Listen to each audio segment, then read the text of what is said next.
Senhor venha conduzi-la ela no seu caminho, Deus, na verdade, na vereda da sua justiça, Senhor. Seja sobre a vida da Maria, da Liliana, Senhor. Vai estar com ela, Senhor, em nome de Jesus, Pai. Dê condições de sabedoria, Senhor, para que elas venham passar aquilo que vem no coração do Senhor, Pai, que é reto, perfeito, Senhor, em nome de Jesus. Continua, Senhor, cuidando dessas crianças, Pai. Visita cada lar que está representado. Senhor, em nome de Jesus, Pai. Tira tudo aquilo que não provém do Senhor, Pai. Senhor, traz alegria no coraçãozinho delas, Pai.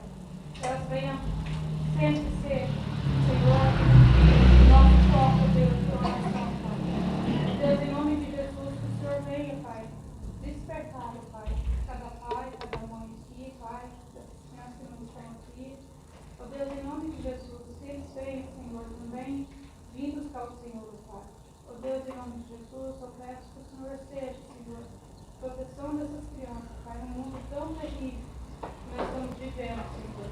Ó Deus, nós sabemos que o Senhor está no controle de todas as coisas, Pai. Por isso nós entregamos todas as crianças nas suas mãos.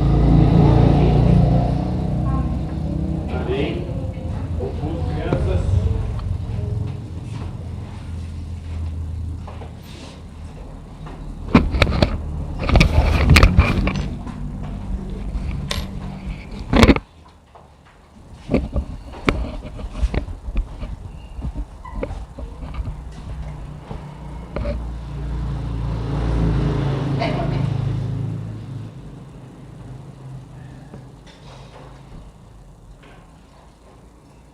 Muito bem, irmãos.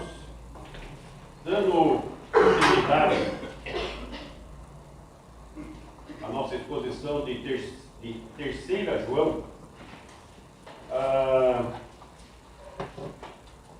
nós vimos que se trata de uma pequena carta, a menor,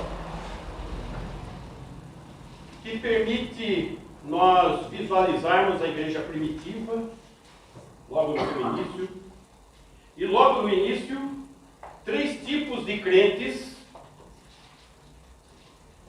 e seu testemunho. Vimos que a palavra-chave é testemunho. Então, estamos visualizando aspectos do testemunho. E nesses 3 tipos de crentes, nós vimos a última vez o crente pedra angular, que tem uma vida sólida, um ideal, uma filosofia de vida cristã, que tem um testemunho aberto, límpido, irrepreensível, comprometido com Jesus. E a reflexão é: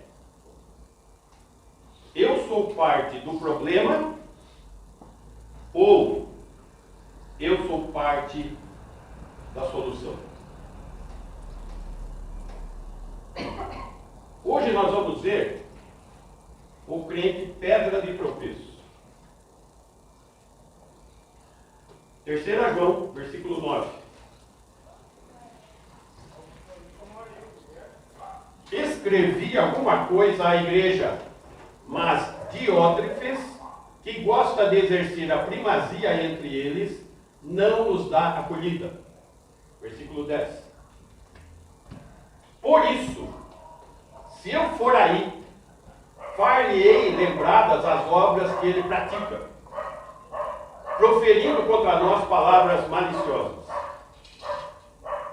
E não satisfeito com essas coisas, nem ele mesmo acolhe os irmãos, como impede os que querem recebê-los e os expulsa da igreja.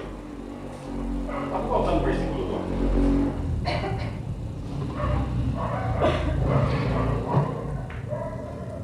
Diótrefes personaliza o crente pedra de tropeço. Esse tipo de crente,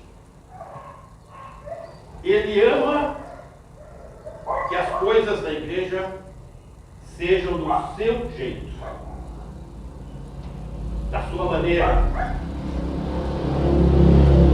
segundo a sua profunda opinião das coisas de Deus, acima do próprio apóstolo, como estamos vendo aqui.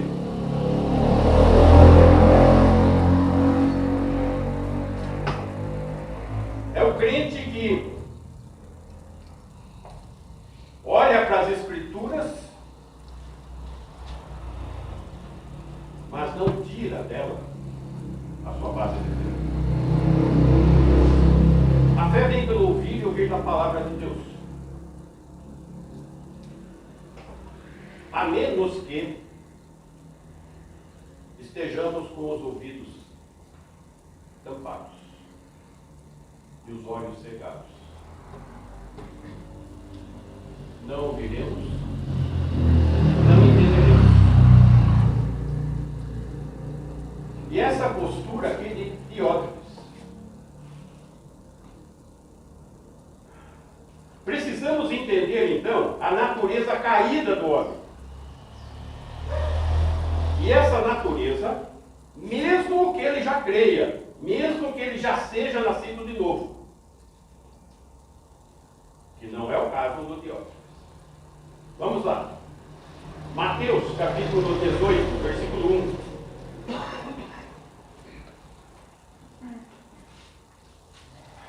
Naquela hora, aproximaram-se de Jesus os discípulos, perguntando: quem é, porventura, o maior no reino dos céus?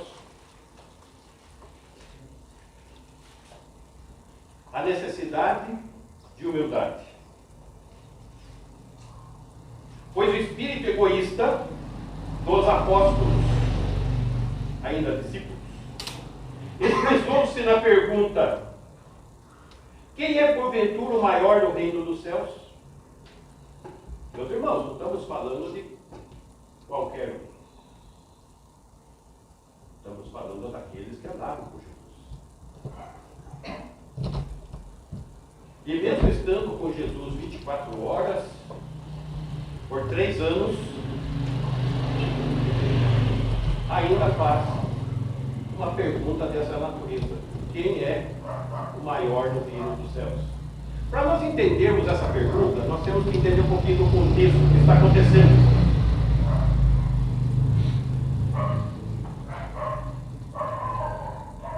Face aos últimos acontecimentos, com referência especialmente a Pedro, o que tinha acontecido um pouco antes? Pedro andou sobre as águas. Pedro esteve no Monte da Transfiguração. Pedro recebeu dinheiro para pagar impostos por meio de um milagre, na boca de um peixe. Pedro recebeu uma revelação de Deus Pai, que Jesus era o Cristo.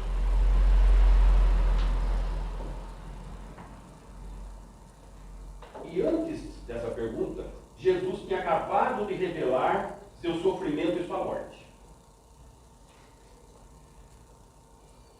E os discípulos continuavam pensando em si mesmos, nos cargos que ocupariam no reino.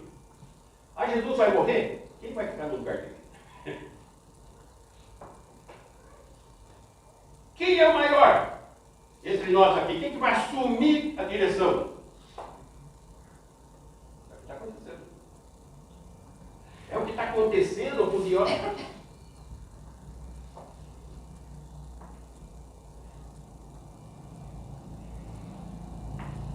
O egoísmo,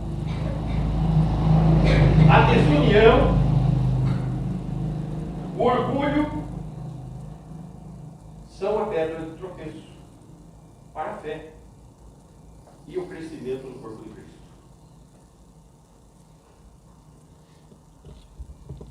Mas os discípulos tinham feito a pergunta: quem é o maior? E eles estavam ansiosos pela resposta de Jesus.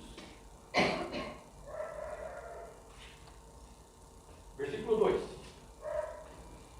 E Jesus, chamando uma criança, colocou-a no meio deles.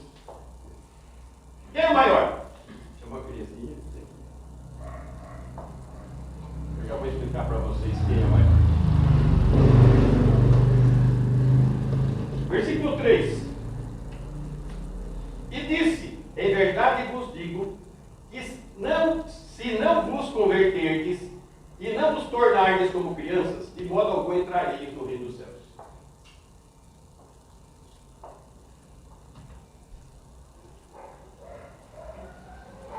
É necessário mudança.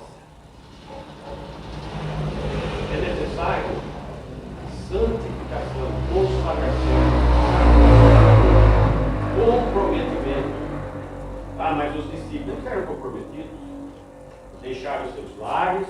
deixaram sua profissão, deixaram tudo que tinham e seguiram Jesus. Como muitos de nós entregamos a vida para Jesus, sim, mas ainda falta transformação. Houve uma decisão, houve uma entrega, houve uma fé genuína. Falta crescimento, comprometimento, priorizar as coisas de Deus de fato e de verdade.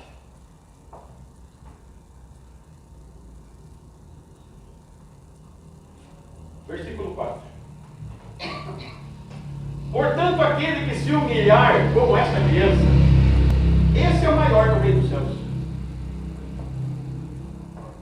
Humilhação, contrário de orgulho. Essa é a questão. O nascido de novo deve abandonar seus pensamentos de grandeza. O nascido de novo deve ter uma mudança ativa de santificação. O nascido de novo deve deixar o pecado. Orgulho é pecado. Egoísmo é pecado. E se tem uma questão que a Bíblia afirma, o homem, por mais firme que esteja, é pura vaidade. Essa é a nossa natureza. E Jesus está mostrando esse ensinamento aqui. Presta atenção na natureza. Atento. Seja crítico, sim, com você mesmo. Analise. Verifique como que você está vivendo o seu cristianismo.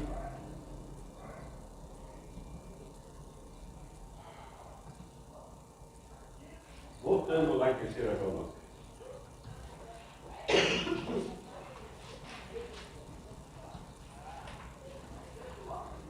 Escreveu alguma coisa à igreja, mas Diótrefes, que gosta de exercer a primazia entre eles, não nos dá acolhida. Diótrefes, por orgulho, pura vaidade,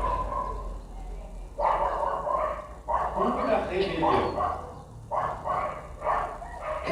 O apóstolo João escreve para a igreja. É o único apóstolo vivo nesse momento. E apóstolo significa o quê? Alguém que recebeu a autoridade de Jesus, como se Jesus estivesse presente.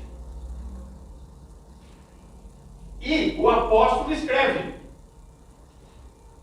E o Diótrefes, que gosta de exercer a primazia, tá? Sua motivação é o orgulho em lugar da primazia ao Senhor Jesus Cristo.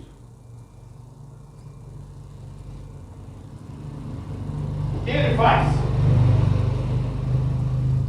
Que nem os nossos políticos fazem, né? Engaveta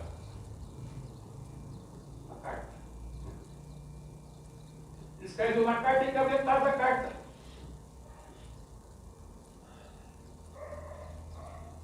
Então o problema aqui com Diótrefes é o problema, é uma questão de primazia a Jesus Cristo. E esse é o ponto que nós precisamos atentar e aplicar nas nossas vidas. A primazia a Jesus Cristo. Colossenses capítulo 1, versículo 18.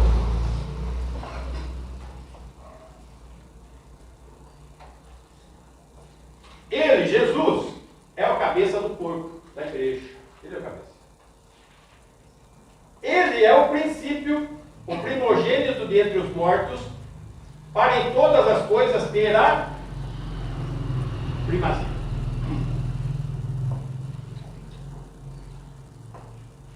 A primazia deve estar em Jesus. A grande questão é como se demonstra, se pratica e se vive essa primazia.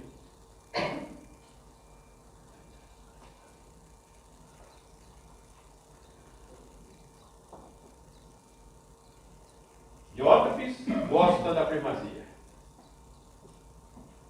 Desobedece, não respeitando o ensino apostólico. Impede a aproximação do apóstolo para a sua ministração. ministrar para a vida dele mesmo, para a vida da igreja, mas o orgulho dele é perceptível. Porque aqui o verbo grego indica autopromoção como atitude constante. Autopromoção como atitude constante.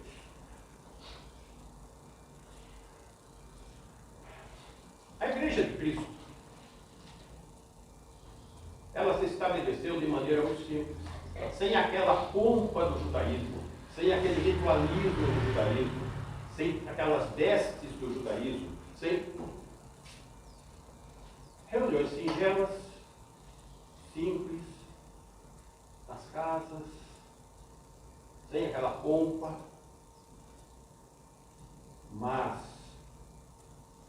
o cristianismo quer se amoldar ao paganismo e quer pôr uma escalada onde promove orgulho.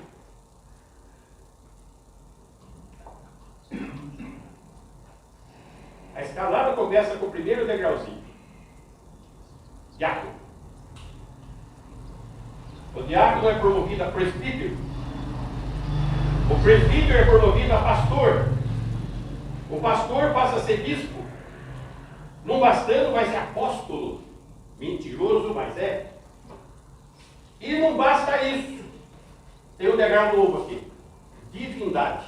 Ele é acima do apóstolo.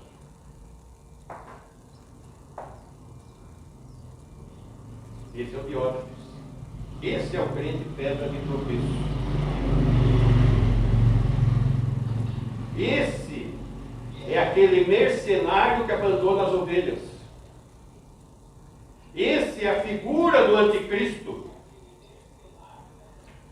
E esse tipo de falso profeta está no meio da igreja. Eu não canso de falar isso. Você não vai encontrar ele lá fora, vai encontrar dentro da igreja, atrás do púlpito. Falso profeta. Mas é muito simples identificar esse tipo de pessoa. É uma questão comportamental, é uma questão de prioridades, é uma questão de estar firmado na palavra, não entrando em contradição. É simples assim. Agora, Diótrefes tinha contato com João. Com certeza ele aprendeu muita coisa do apóstolo João. Mas o Senhor Jesus não tinha primazia na vida dele.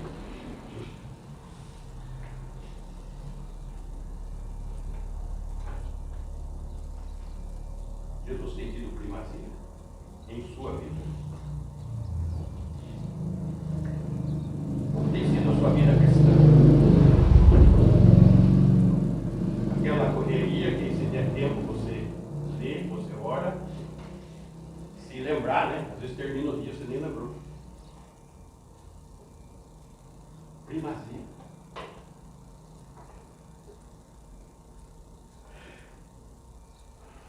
Aqui nós estamos tendo a maior dica para entender, para identificar um crente pedra de tropeço.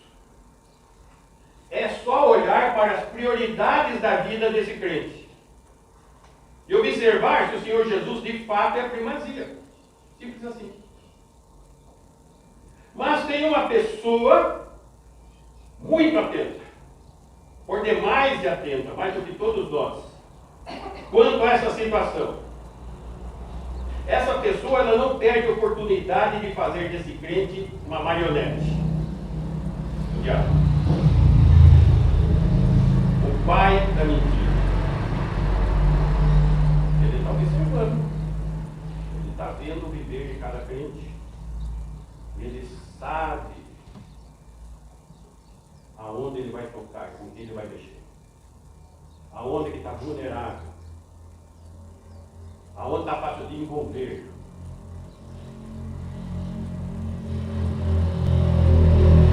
Existem duas condições para o crente. O crente marionete E o diabo põe suas amarras no crente e mexe com ele do jeito que quer. Manipula. Usando. Ou crente nominal, que nunca foi crente, fantoche. Que a mão está dentro do bonequinho e mexe de dentro para fora.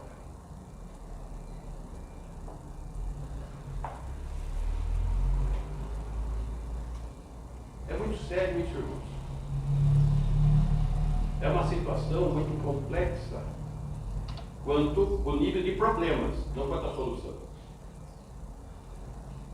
E o problema, com certeza, não está em Jesus, não está na sua palavra e nem na ação do Espírito Santo.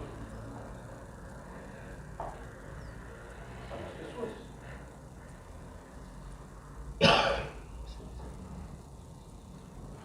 Versículo 10. 3 João 10. Por isso, se eu for aí, far-lhe-ei lembradas as obras que ele pratica, proferindo contra nós palavras maliciosas. E não satisfeito com essas coisas, nem ele mesmo acolhe os irmãos, como impede os que querem recebê-los e os expulsa da igreja. As obras que pratica. Pelo próprio contexto, nós sabemos que não se trata de obras boas. Se trata de más obras, que são da carne. Diótrefes caminha na carne, age na carne, fala na carne, se posiciona na carne, pressiona na carne.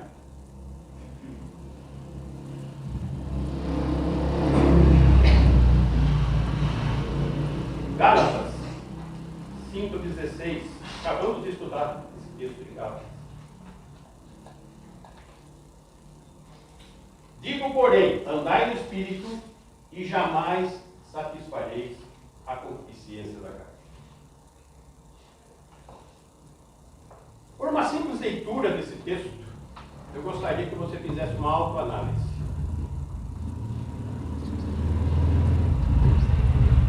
Se você não está conseguindo se desvencilhar da carne, é porque você não está andando no Espírito. É uma questão espiritual. É uma questão de entrega. É uma questão de senhorio. É uma questão de primazia nas coisas de Deus. 17. Porque a carne milita contra o Espírito e o Espírito contra a carne, porque são opostos entre si, para que não façais o que porventura seja do vosso querer. Aqui nós estamos falando de crente. Só crente tem o Espírito. No caso do Diótrefes, ele não tem. Nós vamos ver isso na casa. Mas existem muitos crentes carnais ou caídos, como expressa em Hebreus, caídos na fé. Só que o crente caído na fé é aquele tipo de crente que ele perdeu a percepção. Ele não sabe que é caído. Ele não sabe que está caído. Só tem uma maneira dele saber que está caído. Pela palavra. Agora, como esse tipo de crente não se submete à palavra, Deus vai, provavelmente, usar situações, circunstâncias e irmãos. Só tem uma conversinha próxima. Por quê? A pessoa tem que sair dessa condição. O sacrifício de Jesus não foi para sermos salvos como, mas foi para sermos santos e irrepreensíveis. Ele nos deu o Espírito Santo e dons para desenvolvermos e praticarmos.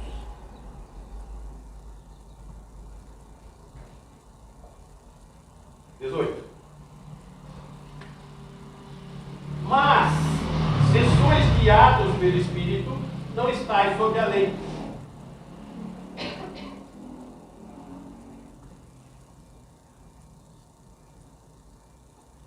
Se sois guiados pelo Espírito, diz em Romanos, sois filhos de Deus. E a palavra filhos ali, guiado pelo Espírito, é adulto. Filho adulto.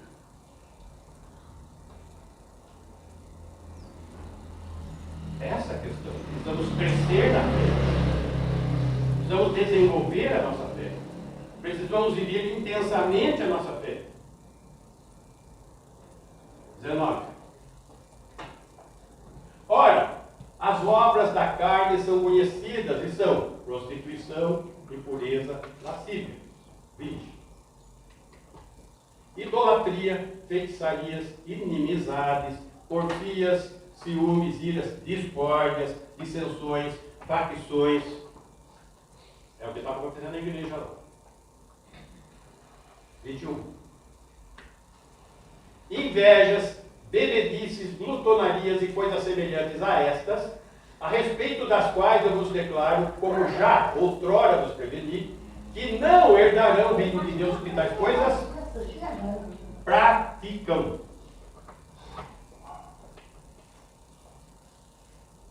E no caso do Diótrefes, ele vivia a prática da carne.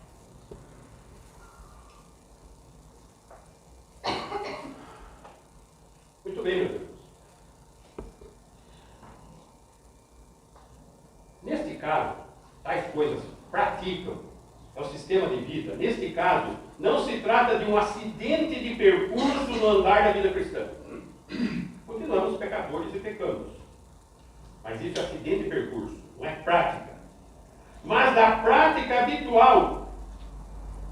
Essa era a prática habitual do Diótrefes, que personaliza o crente de pedra de tropeço, como ele estava sendo. E ele estava fazendo o quê? Agindo como o pai dele tinha, proferindo contra nós palavras maliciosas. Mentira. Segundo o pai da mentira. Trazendo divisão e injustiça. Expulsando os fiéis ao apóstolo João e ao ensino do apóstolo por culpa de associação com quem não concordava com ele. E não com as escrituras. Note, na igreja não era só Diótrefes. Ele tinha um fã-clube. E o fã-clube dele era a maioria. Por quê? Porque quem queria ouvir o João era expulso da igreja. Reunia-se em assembleia, expulsava da igreja aqueles que não concordavam. Mas não era por questões da Escritura. E nem o tratamento que a Escritura coloca com disciplina eclesiástica. Era tudo na carne. Era tudo na pedra de tropeço. Essa é a questão. Mas uma igreja pode a assembleia expressar a mentira de Satanás? Pode sim, está aqui, o expresso.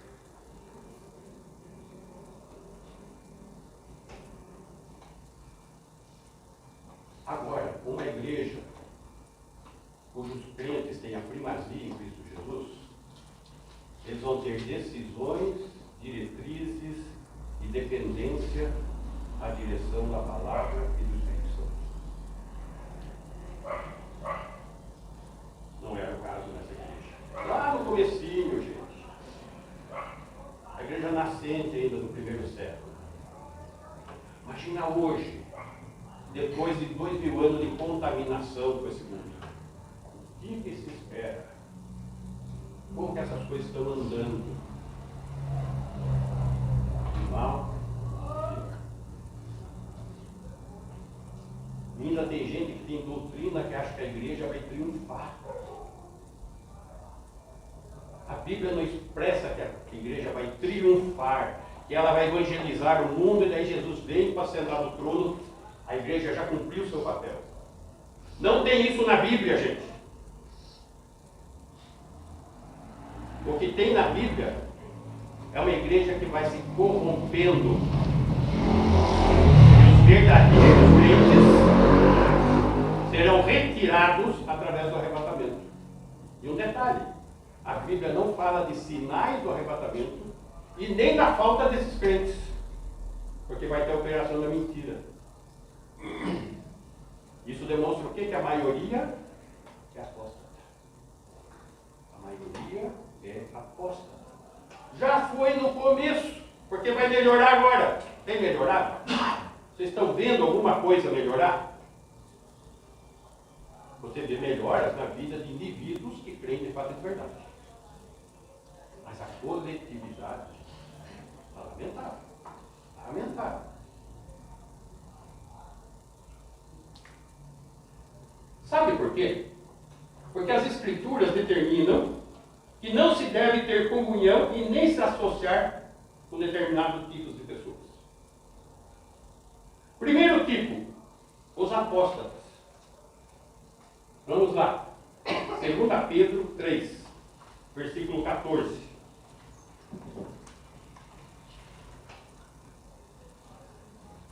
Ali em Pedro, vai estar falando da nova vida. E essa nova vida em Cristo, ela tem que estar se preparando para o retorno de Cristo. Numa vida de pureza. A despeito dos escarnecedores. No estilo de vida apropriado numa época de heresias. Era a situação lá e continua sendo essa situação, numa época de heresias. Nós estamos num mundo que jaz do maligno. E as igrejas estão se importando com números, trazendo o mundo para dentro da igreja, e para segurar o mundo dentro da igreja, mundaniza a igreja. É isso que está vendo. Vamos lá. 14, vamos lá. Por essa razão, pois, amados, esperando essas coisas, empenhai-vos por seres achados por ele em paz, sem mácula e irrepreensíveis. Isso que nós temos que fazer. 15. E tende por salvação a longanimidade de nosso Senhor, como igualmente o nosso amado irmão Paulo nos escreveu, segundo a sabedoria que lhe foi dada. O apóstolo Pedro, escrevendo a respeito do apóstolo Paulo. 16. Ao falar acerca desses assuntos, como de fato costuma fazer em todas as suas epístolas, o apóstolo Pedro reconhecendo as cartas de Paulo como parte da Bíblia, nas quais há certas coisas difíceis de entender, que os ignorantes e instáveis deturpam, como também deturpam as demais escrituras, a Bíblia, para a própria destruição deles. Aqui está falando de apostasia, meu Deus. 17. Vós, pois, amados, prevenidos como estáis de antemão, acautelai-vos. Presta atenção. Observa. Não suceda que, arrastados pelo erro desses insubordinados, descaiais da vossa própria firmeza. Não cair na fé. 18. Antes, crescei na graça e no conhecimento do Senhor Jesus, do Senhor e Salvador Jesus Cristo. A Ele seja a glória, tanto agora como no dia eterno. Então, é para se apartar de quem? Aposta, de apostasia. O que mais as Escrituras determinam? 2 Coríntios, capítulo 6, versículo 14. Aqui, o apelo do apóstolo Paulo é que os crentes abram mão das coisas que não são cristãs e são incompatíveis com a nova vida.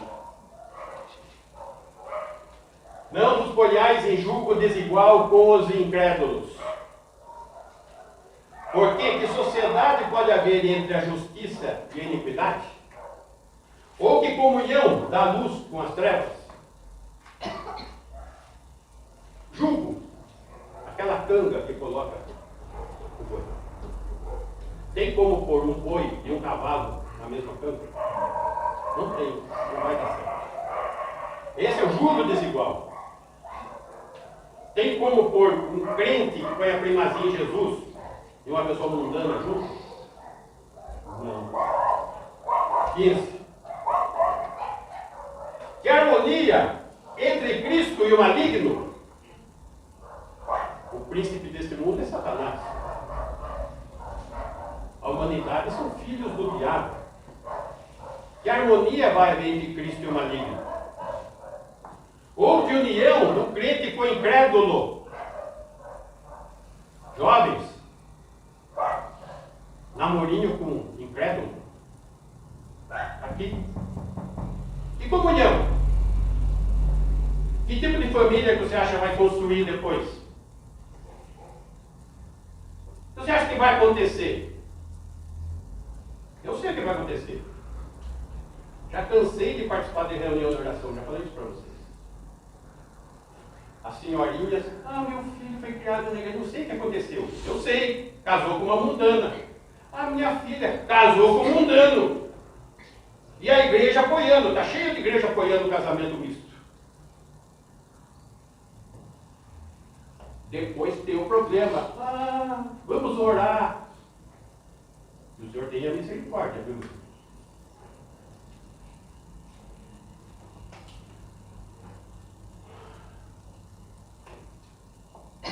As Escrituras determinam que não se deve ter comunhão e nem se associar com apóstata e com julgo desigual. 1 Coríntios capítulo 5. E também com os impuros. E sabe qual é o problema do relacionamento da igreja com os impuros? É a complacência da igreja com a imoralidade. Porque moralidade gera a necessidade de disciplina. Para recobrar pureza, para a manutenção do testemunho, que é o nosso tema, para a rejeição dos impenitentes e a excomunhão, sim, expulsão.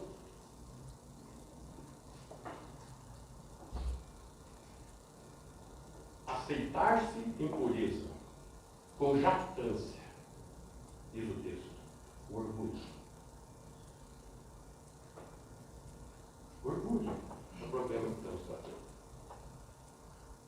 E as igrejas estão complacentes, só pano quente e não trata do problema. Quando o problema está na sementinha, não lida com ele. Espera crescer.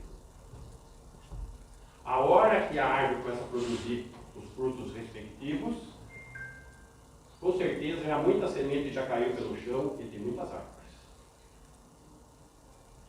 Por complacência das igrejas.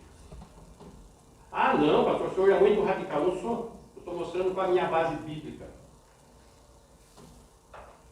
Eu não preciso ser radical. A Bíblia é por mim. É só viver a Bíblia. É ter a primazia.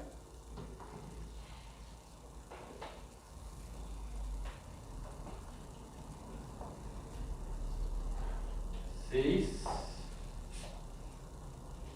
1 Coríntios 5. Olha, aí foi a 2 Coríntios, né? 1 Coríntios 5, versículo 9. 1 Coríntios 5, 9. Já em carta vos escrevi que não vos associeis com os impuros. Não vos associeis com os impuros. Agora, de que impuros ele está falando, se nós estamos num mundo caído, morto em seus delitos e pecados? 10.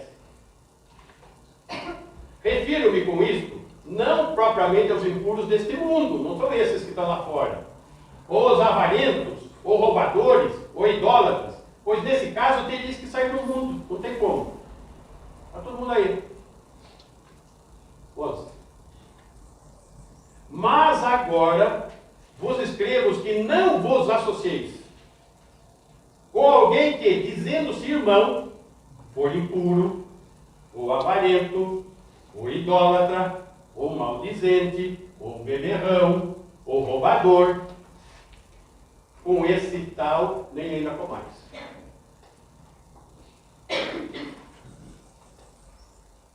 Com esse tal aqui. Essa é a foto dos esclarecedores, pastor? Não. Ainda não. Não. Aqui são os impuros dentro das igrejas e membros dessas igrejas e que o pessoal aceita, é complacente e leva a vida normal, come, bebe junto, tal, tá tudo na boa, tá tudo ok e não se toma atitude nenhuma. É isso. Sim.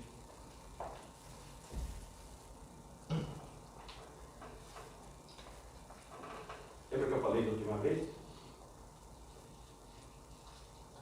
Tem vezes aí fora, chega a pessoa e me fala: a sua igreja é a igreja do fulano de tal? Eu conheço bem uma fulana lá. Me congela o estômago. Porque daí eu não sei o que vai sair da boquinha da pessoa.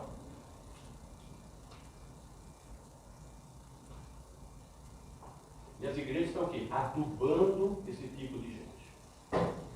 Apoiando, comungando junto.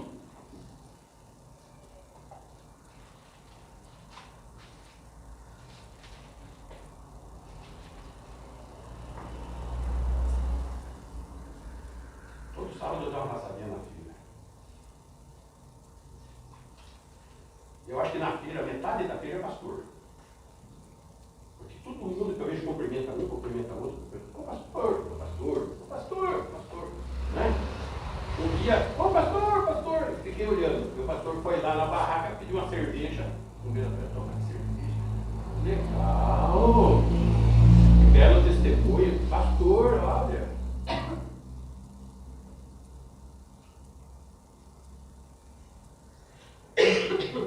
É assim. E todo mundo, paz. Ô irmão, paz. Que paz é essa? Que história é essa?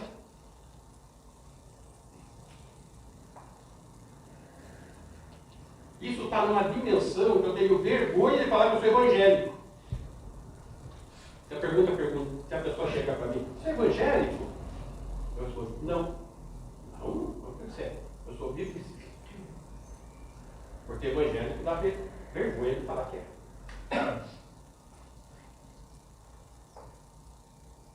Não podemos fazer parte dessa vergonha. Temos que ter primazia nas nossas vidas.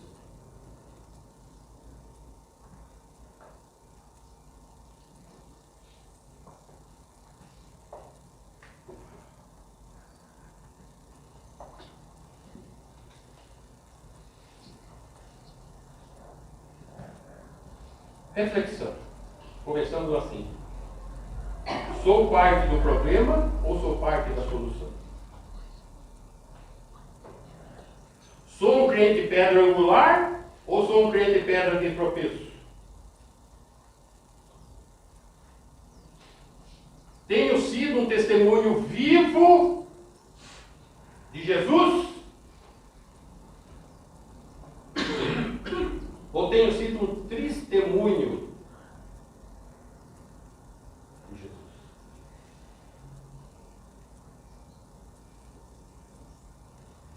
Primazia. Primazia.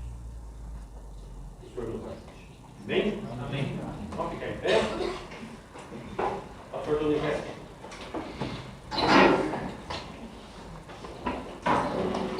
Pastor, só lembrando, esse culto, esse material está disponível lá, quem quiser rever, Sim. assistir novamente.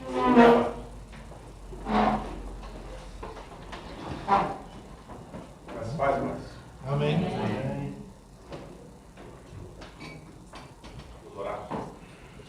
Pai, poderoso Deus, nós te louvamos nessa manhã, te agradecemos, ó Deus, pela exposição da tua palavra, ó Deus. Palavra esta, Deus, que tem nos fortalecido, nos ajudado, que nós possamos, ó Pai, realmente ter o Senhor como primazia na nossa vida, ter a tua palavra como direção, a tua palavra da Bíblia Sagrada, ó Deus, que tem nos conduzido e que nós possamos agarrar um pouco mais nela, ó Pai, ajudar mais a Jesus, para que a nossa vida, Deus, seja de acordo com a tua vontade nessa terra enquanto estivermos aqui. Obrigado, Deus, por cada um que veio aqui, ó Deus, por ouvir a tua palavra, pelos irmãos e amigos da internet, pelos visitantes, ó Deus. Te louvamos, ó Deus, porque tu és um Deus que tem nos ajudado, tem derramado sobre nós, mesmo nós sendo miseráveis pecadores, o Senhor tem nos abençoado, tem nos fortalecido, ó Deus. Por isso nós te agradecemos, ó Deus, pela tua presença na nossa vida, pela presença do Espírito Santo na nossa vida, Pai, e pedimos ao Senhor socorro do Espírito Santo, para que nós possamos, ó Pai, não somente ouvir a tua palavra, ó Deus, mas colocar em prática em nossa vida, no nosso viver diário. Perdoa as nossas falhas, os nossos pecados, ó Deus, a nossa, às vezes, o nosso desempenho fraco na tua palavra, mas pedimos ajuda do Senhor para que nós possamos, ó Deus, cada vez mais viver aquilo que o Senhor tem para nós, que é o melhor. Esse mundo já do maligno, esse mundo já está se acabando, Deus, e nós precisamos de Ti, para que nós possamos realmente chegar à eternidade com a nossa vida, com o nosso viver, e que a nossa família seja uma família de paz, dentro da palavra do Senhor, dentro dos Teus ensinamentos. Nós oramos assim, ó Pai, agradecidos, no nome perfeito do nosso querido Salvador Jesus Cristo. Amém. Amém. Que a graça do nosso Deus Pai, a comunhão infinita do Espírito Santo de Deus e o amor de Jesus Cristo por nós, e que as misericórdias do Senhor, que se renova a cada manhã, esteja com todos nós, hoje e todo sempre. Amém. Deus abençoe. Uma pergunta, pode sentar um minutinho?